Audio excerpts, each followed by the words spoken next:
Hola, saludos a todos. Vamos a comenzar con esta clase donde vamos a ver lo que son los conceptos básicos para entender lo que son la primera y segunda ley de Newton. Vamos con esto. Entonces, vamos a tener, por ejemplo, un objeto. Vamos a tener un bloquecito de masa m. Nosotros a lo largo de nuestra vida hemos experimentado de lo que son las fuerzas, ¿no? Creo que todos hemos sentido una fuerza de empuje, una fuerza que se oponga al movimiento o una que lo incite. Incluso nosotros mismos, ¿no? Al desplazar un objeto lo hemos hecho. Evidentemente nos damos cuenta que hay una relación bastante curiosa en todo esto. Pero primero es importante conocer conceptos fundamentales. ¿Qué es la masa, por ejemplo? La masa la podemos definir, como muchos sabrán, como la cantidad de materia que posee un cuerpo. Pero aquí vamos a definirla como la resistencia de un objeto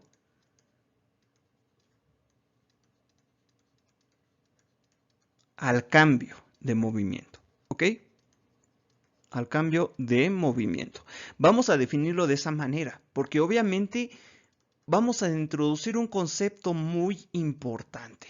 Si nosotros nos damos cuenta cuando un objeto está en reposo, obviamente va a permanecer en reposo con respecto a un marco de referencia. Imaginemos que esto es una mesa, tenemos un bloque M, puede ser cualquier objeto, y evidentemente si nosotros no aplicamos una fuerza, ese objeto va a permanecer ahí, ¿ok? Pero ¿qué pasa si, por ejemplo, yo estoy viendo esto desde un vehículo? Y que este vehículo, por ejemplo, digamos que esta mesa está siendo llevada por un auto y yo estoy en otro auto. Obviamente cambian las cosas. En el primer caso, si lo estamos viendo este objeto con respecto a una mesa, vamos a tener lo que se conoce como un marco de referencia, vamos a ponerlo así, de referencia inercial, ¿ok? Inercial. ¿Por qué? Porque la aceleración es cero en este caso.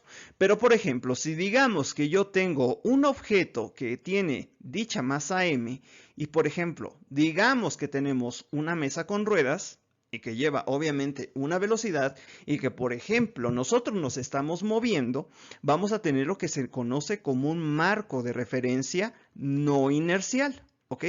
Porque pues obviamente ya cambian las cosas, ya la aceleración se considera la que está llevando el observador, ¿ok?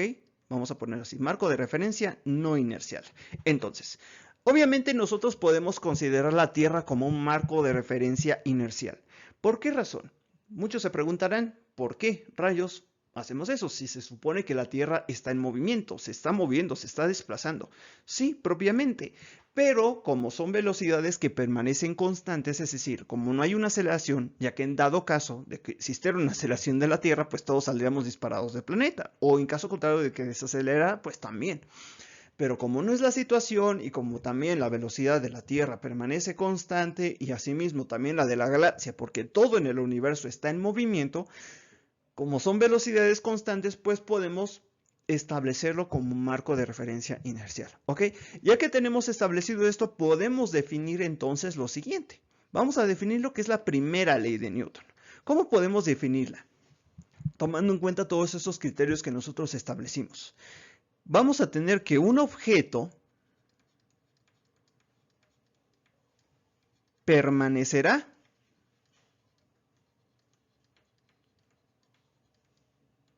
en un estado de reposo o movimiento,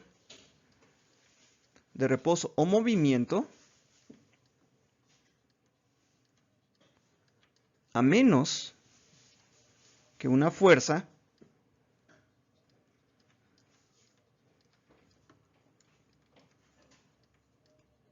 interactúe en él, ¿ok? Interactúe sobre él. Estas van a ser las condiciones para la primera ley de Newton. Entonces ya tenemos esta primera ley que es importante. Se le conoce también como la ley de la inercia. Y es un principio que muchas veces se estudia fundamentalmente en lo que es la parte de la estática, que es una rama de la mecánica clásica que se encarga de estudiar lo que son objetos en reposo u objetos en velocidad constante. Esto, junto con la segunda ley, son los conceptos fundamentales que se aplican ahí. en lo que es la estática. Ok, entonces, ya tenemos esto establecido, sabemos que entonces un objeto va a permanecer en un estado de reposo o movimiento a menos que una fuerza interactúe sobre él. Y aquí vamos a tener otro concepto fundamental. Antes de pasar con la segunda ley de Newton, vamos a hacernos una pequeña pregunta. ¿Es necesario que la fuerza siempre cause el movimiento? No, no es necesario. Podemos tener un objeto que se esté desplazando y que obviamente se esté desplazando por otra causa que no sea una fuerza. Una fuerza no va a ser lo que va a propiciar el movimiento, sino que va a ser algo que va a cambiar el estado de reposo o de movimiento de un objeto. ¿Ok? Entonces, con eso ya entendido, vamos a pasar con lo que es el segundo aspecto, que es la segunda ley de Newton. Entonces, vamos a borrar esto de aquí y vamos a poner entonces lo siguiente. Nosotros podemos tener este bloque de nueva cuenta con respecto a un marco de referencia inercial, donde vamos a aplicarle una fuerza que es una cantidad vectorial. Obviamente esta fuerza va a generar un desplazamiento de este objeto en el espacio. Vamos a tener su masa m. Y podemos darnos cuenta, por ejemplo, si tenemos una velocidad igual a 0 en un tiempo igual a 0, nos podemos dar cuenta que la velocidad, por ejemplo, puede pasar a 2 metros sobre segundo en un tiempo de 1 segundo. Evidentemente aquí hay algo que cambia. Nosotros ya definimos lo que es la velocidad como, bueno, en este caso la velocidad como el cambio de posición con respecto al tiempo. O dicho de otra manera, para otros ya de una forma más directa, un cambio de posición con respecto al tiempo, ¿no? Aquí lo definí como la derivada de la posición con respecto al tiempo. Pero como estamos introduciendo conceptos básicos, ahorita podemos definir ahora esto de aquí.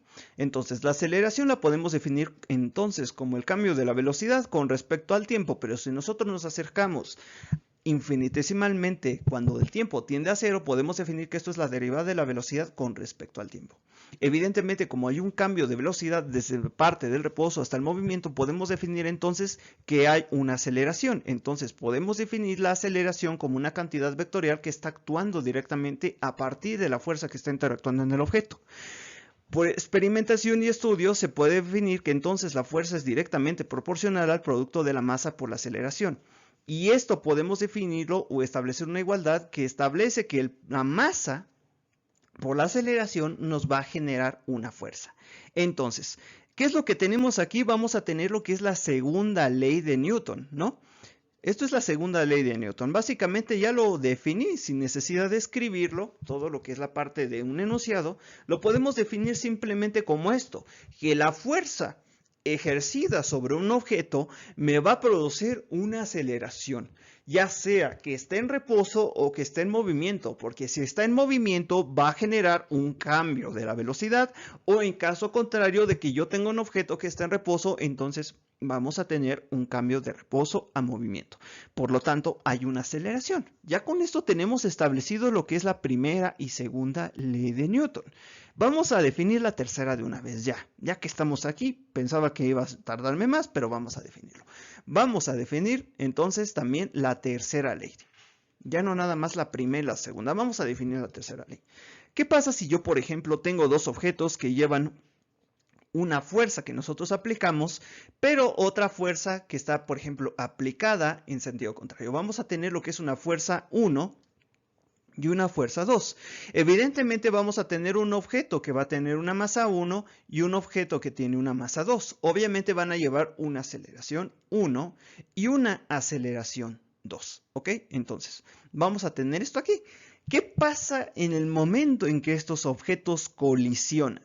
Evidentemente van a moverse en la dirección contraria. Entonces vamos a tener una fuerza aquí que vamos a definirla como, por ejemplo, la fuerza 2 ejercida en el objeto 1, y aquí vamos a tener una fuerza 1, es decir, una fuerza del objeto 1 ejercida sobre el objeto 2, ¿ok? Entonces, ya tenemos aquí algo muy curioso. Podemos darnos cuenta entonces que hay unas fuerzas que están en sentido contrario. Pero, ¿qué pasa aquí? ¿Qué es lo interesante aquí de esta parte, de este concepto? Nos damos cuenta que tenemos una fuerza aquí en una dirección y otra en otra. Si nosotros hacemos una sumatoria de fuerzas en el eje X, vamos a tener lo siguiente. Vamos a tener entonces que la fuerza 1 en 2 menos la fuerza 2 en 1 nos va a dar 0. ¿Qué significa esto de aquí? ¿Por qué razón es menos? ¿Por qué razón es negativa? Porque es de la misma magnitud. Si yo despejo esto, o bueno, propiamente, por ejemplo, tenemos esta fuerza de aquí, tenemos menos F2, 1. Si, por ejemplo, yo sumo F2, 1 aquí en esta parte, en esta igualdad, y sumo F2, 1 aquí, en esta parte, 0 más esta fuerza, evidentemente esto de aquí, pues, se nos va a terminar eliminando. Y vamos a tener entonces una fuerza 2 igual a una fuerza 2, 1. Entonces, ¿qué es lo que estamos estableciendo con la tercera ley de Newton? Vamos a establecer que básicamente vamos a tener una fuerza de magnitud igual, pero en sentido contrario. Por esas razones que tenemos un signo negativo en esta parte, porque va hacia el lado izquierdo.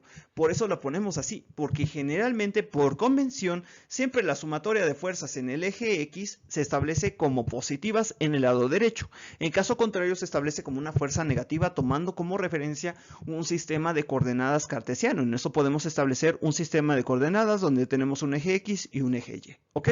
Entonces lo establecemos de esa manera y sabemos que en el cuadrante de este lado, pues todo lo que son fuerzas que actúen aquí van a tener una componente pues negativa, porque evidentemente van en sentido opuesto. Entonces con esto podemos definir la tercera ley de Newton de esta manera. Vamos a tener un conjunto de fuerzas que van a ser de misma magnitud pero en sentido contrario. Lo mismo pasa, por ejemplo, si nosotros tenemos, por ejemplo, el bloque que tenemos apoyado sobre una mesa, donde vamos a tener que la fuerza que está interactuando es directamente igual al peso, que no es más que nada que la masa por la aceleración de la gravedad. ¿Ok? La gravedad no es como tal una fuerza, sino es una aceleración. Y esto se debe a la fuerza que ejerce la Tierra sobre cada uno de los objetos que están en ella. Entonces, ¿qué es lo que va a pasar? Como nosotros tenemos la presencia de una fuerza, vamos a tener una presencia de una fuerza de la mesa que vamos a llamar una fuerza normal, que evidentemente va a ser igual al peso, pero en dirección contraria. Aquí entonces tenemos esto establecido y podemos conocer lo que son los conceptos fundamentales para comprender las leyes de Newton. Y de aquí, a partir de este punto, podemos estudiar todo lo que es la dinámica, que es básicamente la producción de movimiento o cambio de movimiento a partir de la interacción de una fuerza. Espero que les haya gustado el video. Nos vemos en la próxima, donde vamos a aplicar directamente estos conceptos en problemas para poder identificar la aplicación de los mismos. Hasta luego.